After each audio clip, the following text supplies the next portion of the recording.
संतो आई ज्ञान की आंधी रे, भ्रम की टाटी सबे उड़ानी, माया रहे न बांधी रे।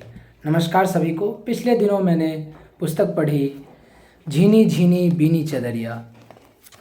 ये राजकमल प्रकाशन द्वारा प्रकाशित पुस्तक है। ये उपन्यास अब्दुल बिस्मिल्लाह जी द्वारा लिखी गई है। आप देख सकते हैं और ख़रीद भी सकते हैं। तो सबसे पहले उपन्यास के कथानक के बारे में बात करते हैं। तो ये उपन्यास जो है वो बुनकरों की कहानी कहता है, उनके ही किस्सों से भरा हुआ है और ये बनारस में घटित एक उपन्यास है। उपन्यास के दो भाग हैं, दो खंड हैं, ताना खंड और बाना खंड। ताना यानी जब कोई पोशाक, कोई साड़ी बुनकर बुनते हैं तो सूत की जो पहली परत होती है उसे ताना कहते हैं और उसी अनुरूप जो दूसरी परत होती है उसे बाना कहते हैं। तो ऐसे ही उपन्यास को भी बुना गया है और उपन्यास की खास बात कि भाषाई सम्मिश्रण को इतनी सुंदरता से बुना गया है कि जैसे वो किसी साड़ी पे बना हुआ कोई फूल लगता है और जैसे जरी जो है उसकी कलाकृति की जाती है बनारसी साड़ी पे, उसी तरह से पूरे उपन्यास को बुना गया है। तो मुख्य पात्रों की बात करते हैं आगे बढ़ते हुए। तो मुख्य पात्र हैं मतीन और इकबाल। कहानी के पहले भाग में मुख्य पात्र मतीन है और दूसरे भाग में उसी का बेटा इकबाल है। हाँ, गैंग्स ऑफ वासेपुर की याद आ गई। खैर, और इसी मुख्य पात्र के आसपास एक और पात्र है अलीमुन। तो ये जो है वो मतीन की पत्नी है जिसे टीबी हो गया है और कहानी यहीं से शुरू होती है और कहानी के अंत आते आते अलीमुन देह त्याग देती है और कहानी के अंत में, उपन्यास के अंत में मतीन और इकबाल दोनों ही अनशन पर बैठे हुए हैं, हड़ताल किए हुए हैं। हड़ताल किसके खिलाफ, क्यों, आखिर बुनकर हड़ताल क्यों किए हैं, इस बारे में चर्चा करेंगे। तो कहानी किस तरह से बढ़ती है, कहानी की रूपरेखा क्या है, उसका भाव क्या है, कैसे धाराएं छूटती हैं और बहती हैं, तो इस बारे में बात करेंगे। तो मतीन जो कि एक सजग बुनकर है, बुनकर समाज का जुलाहा है, वो हाजी अमीरुल्लाह जो एक गिरस्त है, गिरस्त उन्हें कहा जाता है जो कि बुनकरों को अपने अंदर बुनवाते हैं साड़ियाँ या अन्य पोशाक। तो मतीन जो है वो उनके यहाँ मेहनताने पे बुनता है। तो मतीन की लड़ाई अपने गिरस्त से है और ये वक्त जो है, वक्त के बारे में भी बात कर लेते हैं कि टाइमलाइन क्या है। ये वक्त जो है वो इंदिरा गांधी के प्रधानमंत्री रहते हुए का वक्त है और उस समय सरकार द्वारा कई कह सकते हैं कि कानून लाए गए हैं, कई सुविधाएं दी गई हैं बुनकरों को। उसमें से एक है कि बुनकर अपना सोसाइटी बना सकते हैं, लेकिन उसके लिए एक शर्त है कि उसके लिए कुछ बुनकर चाहिए, 30 के लगभग बुनकर चाहिए और कुछ रुपये चाहिए जो जमा करना है बैंक में जाकर, और बैंक फिर उस पैसे के बल पर बुनकरों को लोन देती है और फिर बुनकर अपना सोसाइटी बना सकते हैं। मतीन को इस बारे में पता चलता है और वो लग जाता है सोसाइटी बनाने के क्रम में और रम जाता है। लेकिन कहते हैं कि हर समाज में हमेशा, कितना कैसा भी समाज हो, वहाँ अर्थव्यवस्था को जो नियंत्रित करता है वही कानून, कौमी व्यवस्था और कौमी नियमावली को भी तय करता है। ये बिल्कुल सत्य है। चाहे इससे कोई भी आज का कोई भी कौम, कोई भी संप्रदाय इससे कन्नी काट ली, अब ये संभव ही नहीं है। चाहे मैं हिंदू धर्म को देखता हूँ, मुसलमान को देखता हूँ, सिख, ईसाई, कोई भी हैं, जो सामंत है, जिनके पास संपदाओं का नियंत्रण है, संपदाओं पर नियंत्रण है, वही नियमावली बना रहे हैं और वही धर्म के ठेकेदार बने बैठे हैं। तो हाजी अमीरुल्लाह जो है उससे सीधे लड़ाई में उतर जाता है और बुनकरों को अपने साथ लेना शुरू कर देता है, जिसमें कि एक नया पात्र जुड़ता है, रऊफ़ चाचा। तो रऊफ़ चाचा एक बहुत ही अनुभवी व्यक्ति हैं, अनुभवी बुनकर हैं, जो जैसे सभी बुनकर गरीबी के मारे हुए हैं, गरीबी से संघर्ष कर रहे हैं, उसी प्रकार रऊफ़ चाचा भी गरीबी से संघर्ष कर रहे हैं। और उनका पुत्र जो है, शायद मैं हनीफ़ जो है उनका पुत्र, शायद मैं गलत नहीं हूँ, हाँ हनीफ़ जो है उनका पुत्र, वो ये जो गिरस्त हैं जिनके अंदर ये बुनकर बुना करते हैं, उनके यहाँ काम करता है, उनका चाटुकार बना बैठा है। और रऊफ़ चाचा और वो मतीन का समर्थन नहीं करता है, क्योंकि वो जो है वो गिरस्तों का चाटुकार है। तो इसी तरह से मतीन जो है लोगों को जुटाने लगता है, लेकिन जैसा कि मैंने कहा कि कानून, धर्म, देश, सरकारें सभी जो है वो अमीरों की है। ये बिल्कुल सत्य है, ये हम अपने आसपास भी देख सकते हैं। तो हाजी अमीरुल्लाह जो है वो सोसाइटी जो बनना था उसके आड़े आ जाते हैं, रोड़ा अटका देते हैं और सरकारी महकमे से मिलकर उस सोसाइटी को अवैध तरीके से बनवा लेते हैं। अब इसमें एक बहुत ही महत्वपूर्ण बात जो मैं अभी अपने जीवन में कभी कभी मेरा अनुभव भी कहता है कि जब भी हम सरकारी महकमे से, किसी भी महकमे से मिलते हैं, तो उनमें एक अजीब अंग्रेजियत का भाव होता है, जैसे कि Indians and dogs are not allowed. उसी तरह से सरकारी महकमे भी इसी विचार से लबालब भरे रहते हैं। तो मतीन और सरकारी लोगों के बीच में जो संवाद होता है, आप उस प्रसंग को जब पढ़ेंगे और वो कितना घृणापूर्ण होता है, उसे आप पढ़ेंगे तो आप हिल जाएंगे। और आप आज भी जब जाएं किसी सरकारी कार्यालय तो इस दृश्य को देखकर आप चौंके नहीं, क्योंकि ये बहुत आम सी बात है। तो हाजी अमीरुल्लाह जो है वो मतीन का ये सपना जो है वो चूर चूर कर देते हैं और मतीन जो है इसके बाद मऊ चला जाता है और वहाँ उसी शहर के किसी अन्य गिरस्त के अंदर फिर से बुनने लगता है, करघा चलाने लगता है, खुट शायद खटाखुट, माफ़ कीजिएगा। और वो फिर से लौट कर आता है। एक रोज़ उसे अपनी पत्नी की, जो कि टीबी से ग्रस्त है, उसकी याद आती है। अपने पुत्र इकबाल, जिसे वो अफसर बनाना चाहता है, जो कि अंसारी स्कूल, वहाँ एक प्राइवेट स्कूल है, उसमें पढ़ता है,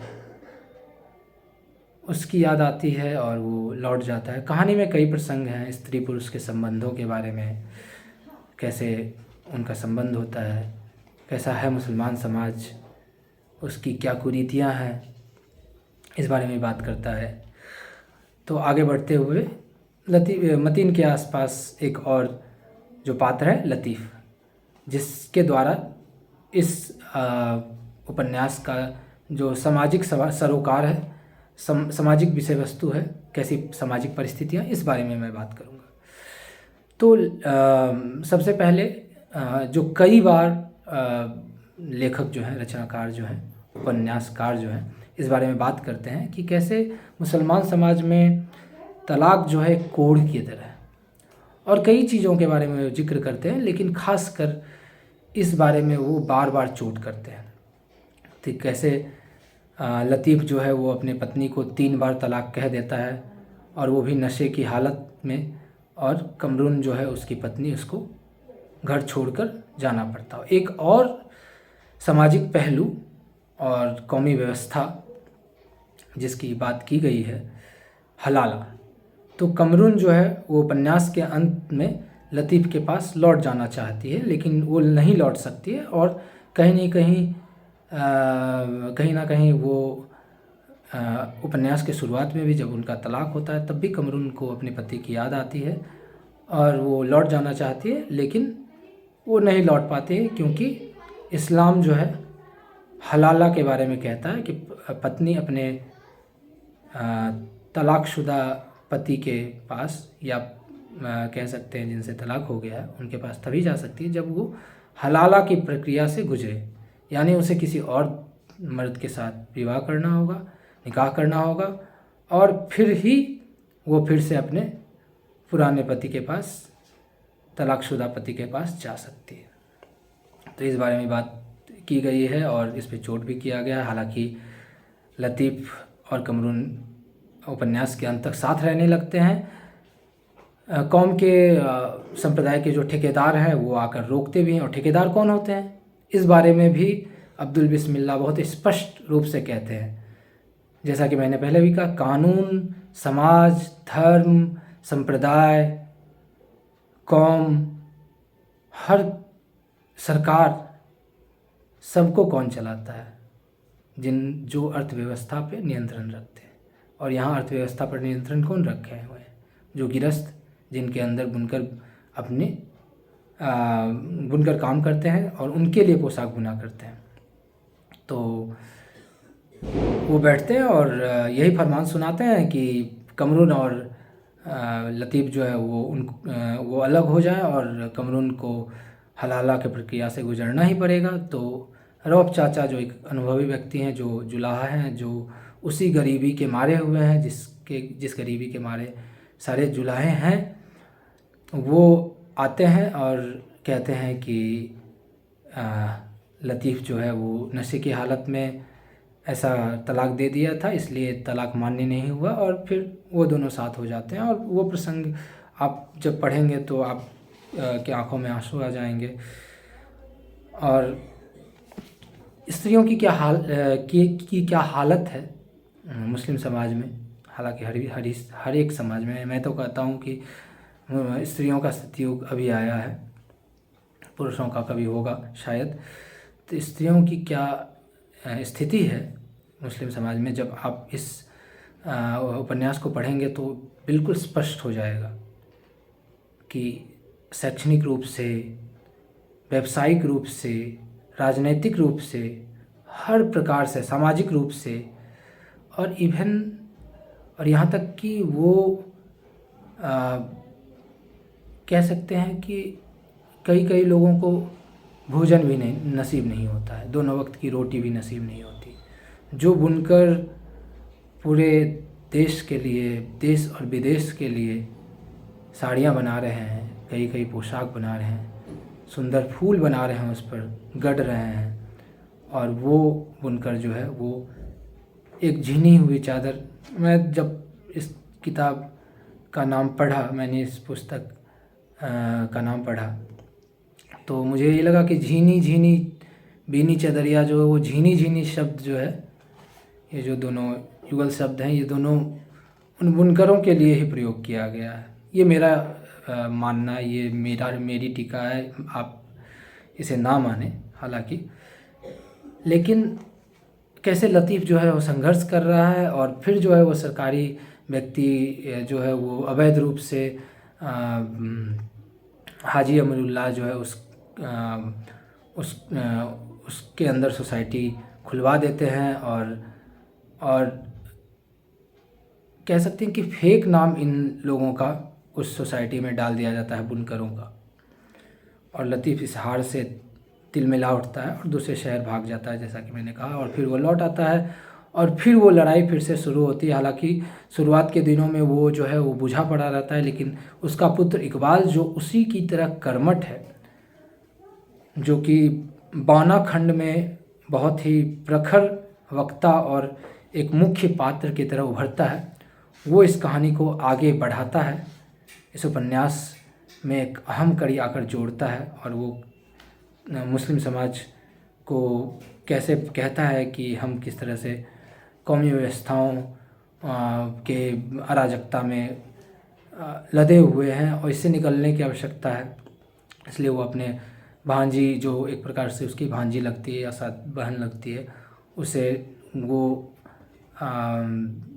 अंसारी स्कूल में दाखिला करवाता है, जो उस समय एक बहुत ही महत्वपूर्ण कदम कह सकते हैं और बहुत ही सराहनीय कदम है जो इकबाल करता है, क्योंकि उस समाज में स्त्रियां भी ऐसे ही सोचती हैं कि स्त्रियों का काम जो है वो चूल्हा चौका ही है। और इकबाल जो है लतीफ़ के साथ लड़ाई में लग जाता है। इकबाल अपने वक्त के जो भी लड़के हैं उनके साथ इस लड़ाई को आगे बढ़ाता है और अंत में उसकी हार होती है, जीत होती है, क्या होती है ये आप उपन्यास पढ़ें तो आपको अवश्य पता लगेगा। उपन्यास के अन्य पहलुओं के बारे में बात करते हैं तो उपन्यास जो है वो साहित्यिक दृष्टि से बहुत ही सुंदर है, सुरम्य है। कुछ कुछ पंक्तियाँ मैं और कुछ कुछ प्रसंग मैं अवश्य इन प्रसंगों की चर्चा करना चाहूँगा। मतीन के पांव नीचे चल रहे हैं, हाथ ऊपर चल रहे हैं, पूरा शरीर जैसे संगीत के किसी ताल में निबद्ध होकर लयात्मक हो गया है। ढरकी इस तरह नाच रही जैसे जंगल में कोई गिलहरी फुदके। क्या सुंदर रूपक और सुंदर साहित्यिक कलाकृति, साहित्यिक बुनाई की गई है। जैसे ऐसा लगता है कि कोई बनारसी साड़ी पर उस जरी से कोई फूल बना रहा हो। मतीन थोड़ी देर तक रुकता है और फिर शुरू हो जाता है। करघे से खटाखुट खटाखुट खटाखुट की आवाज़ उठने लगती है, पहले धीरे धीरे, फिर मध्यम से होते हुए पंचम और फिर सप्तम पर पहुंच जाती है। जैसे कोई तबला वादक पहले तबले को ठोंक कर कसे, फिर उसकी आवाज़ आजमाए, फिर गाने के साथ अपनी संगत शुरू करे। साड़ी की बुनावट में रचना और संगीत की लयें इस तरह उभरती हैं कि सर्जक की चेतना एकाग्र होकर शून्य हो जाती है। धीरे धीरे कुंडालनी उठे और इंगला पिंगला की राह षड चक्रों का भेदन करती हुई ब्रह्मरंध्र में समाहित हो जाए। पाँव से लेकर मस्तक तक एक ही अनहद नाद गूंजता रहता है, छन्न। अचानक एक मधुर सी आवाज़ से मतीन चौंक उठता है। अलीमुन कब आकर वहाँ खड़ी हो गई उसे मालूम नहीं। वह क्या सोच रहा था, शायद सोसाइटी के बारे में। तो इस तरह के कई प्रसंग हैं। कजरी का जिक्र किया गया है। रेहनमा की शादी, रेहाना जो एक और पात्र है जिस बारे में मैं बात करना भी चाहता था कि कैसे मुसलमान समाज की स्थिति कितनी बदतर है, कैसे वो भी उन्हीं कुरीतियों से जकड़ा हुआ है, उन्हीं अराजकताओं में फंसा हुआ है, कैसे शैक्षणिक रूप से उसे आगे बढ़ने की आवश्यकता है। जब आप इस उपन्यास को पढ़ेंगे तो आप ज़रूर इस बात को समझ जाएंगे कि रेहाना जो कि जिसके साथ की बुरा होता है, हाजी अमीरुल्लाह का जो बेटा होता है, जो उसका पुत्र होता है सफरुद्दीन, जो कि बाद में जाकर एमएलए बन जाता है, वो रेहाना के साथ बलात्कार करने का कोशिश करता है और उसके बाद रेहाना को दौरे पड़ने लगते हैं और इल्ज़ाम जो है वो उल्टा रेहाना पे आ जाता है कि रेहाना पे कोई जिन चढ़ गया है। और कैसे कानून से लेके सामाजिक सरोकार और सामाजिक विचारों का भी और समाज में किस तरह की बातें चलेगी ये भी जो है बुर्जुआ वर्ग ही तय करता है। बुर्जुआ वर्ग से मुझे याद आया कि बीच बीच में उस समय जो कॉमरेड की आंधी चली हुई थी उस बारे में भी बात की गई है। हालांकि कॉमरेड की आंधी को उसी तरह से निरस्त बताया गया है जैसे कि आज है, कि वो बस किताबों में ही अच्छी लगती है। जैसे एक अल्ताफ़ जो है, जो एक पात्र है इसमें, जो कि पहले सोसाइटी बनाने में मतीन का साथ दे रहा था, वो बाद में कॉमरेड हो जाता है और कॉमरेड उसे जो भी कहते हैं वो कहता रहता है, बड़बड़ाता रहता है। तो इस बारे में भी चर्चा है। तो कैसे रेहाना के साथ बुरा होता है और कैसे जो जिनके पास अर्थव्यवस्था का नियंत्रण है वो कैसे समाज में मोहल्ले में क्या बात चलेगी ये भी तय करते हैं। और उसके बाद रेहाना, चूँकि उस पर ये इल्ज़ाम है कि उस पर जिन आता है और उसकी शादी जो है वो लतीफ़ जो कि बूढ़ा हो चुका है उससे करवा दिया जाता है, उसका निकाह करवा दिया जाता है। और उपन्यास के अंत तक आते आते रेहाना जो है उसका इंतकाल हो जाता है। तो आप जब रेहाना को पढ़ेंगे तो आप बहुत दुखी हो जाएंगे। आप स्त्री की क्या स्थिति है इस बारे में भी जान जाएंगे। और मुस्लिम समाज को ज़रूर संशोधन करना चाहिए अपने नियमावली में, अपनी कौमी नियमावली में, और स्त्रियों की इस हालत पे ज़रूर सोचना चाहिए। साथ ही दंगों की भी बात की गई है कि दंगा कैसे भड़कता है, कैसे दो कौम जो है अपने अहंकार पूर्ति के लिए दंगा भड़का देते हैं, और कैसे मुस्लिम जो है वो भारत की तरफ ना देखकर अरब की तरफ देखते हैं हर तरह से। जैसे मैं हजारी प्रसाद द्विवेदी जी को पढ़ रहा था, उनका एक लेख का संग्रह है, पुस्तक उनकी कबीर। उसमें वो कहते हैं कि ये जो जुलाहे हैं वो हिंदुओं द्वारा उपेक्षित लोग हैं, लेकिन यहाँ के मुसलमान मानते हैं कि ये अरब से आए हुए व्यापारी हैं जो अशोक के वक्त आए थे और बाद में इनकी हालत ये हो गई। तो और कैसे पाकिस्तान के जीतने पर मुसलमान खुश होते हैं, इस बारे में भी अब्दुल बिस्मिल्लाह जो है वो बिल्कुल सम्यक रूप से, सजग रूप से लिखते हैं, जो कि मैंने भी अपने जीवन में गाहे जाहे ये अनुभव मुझे भी हुई है, मेरा भी अनुभव रहा है कि कुछ मुसलमान तो अवश्य ऐसे होते हैं। तो इस बारे में भी वो चर्चा करते हैं, और इस बारे में चर्चा करते हुए वो कहते भी हैं कि किस तरह क्रिकेट जो है उसकी बात की गई, किस तरह से फिल्मों का क्या असर है समाज पे, उस बारे में भी बात की गई। फिल्मों की वो भर्त्सना भी करते हैं, उसके विरोध में कुछ उनके वाक्य हैं जो मैं पढ़कर आपको सुनाता हूँ, शायद अगर मुझे झट से मिल जाए तो। शायद एक सिनेमा हॉल में फिल्म चल रही है, गरीब निवाज। जाहिर है कि उस हॉल में बुर्कापोश औरत ठसाठस भरी हुई थी।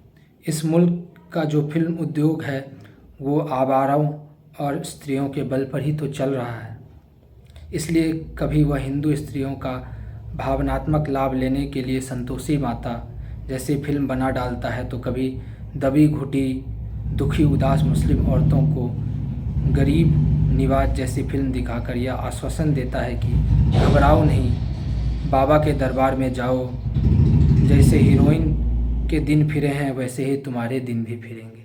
इस तरह के छोटे छोटे व्यंग हैं जो आप अवश्य पढ़ें, दंगों की विभीषिका को पढ़ें, तो कहीं ना कहीं उपन्यास जो है वो आपको हर प्रकार से सजग करेगी। ये उपन्यास अवश्य पढ़ें।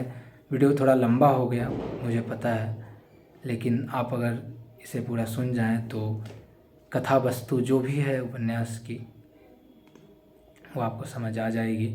और मैं माफ़ी के साथ अपने वाणी को विराम देता हूँ। प्रणाम।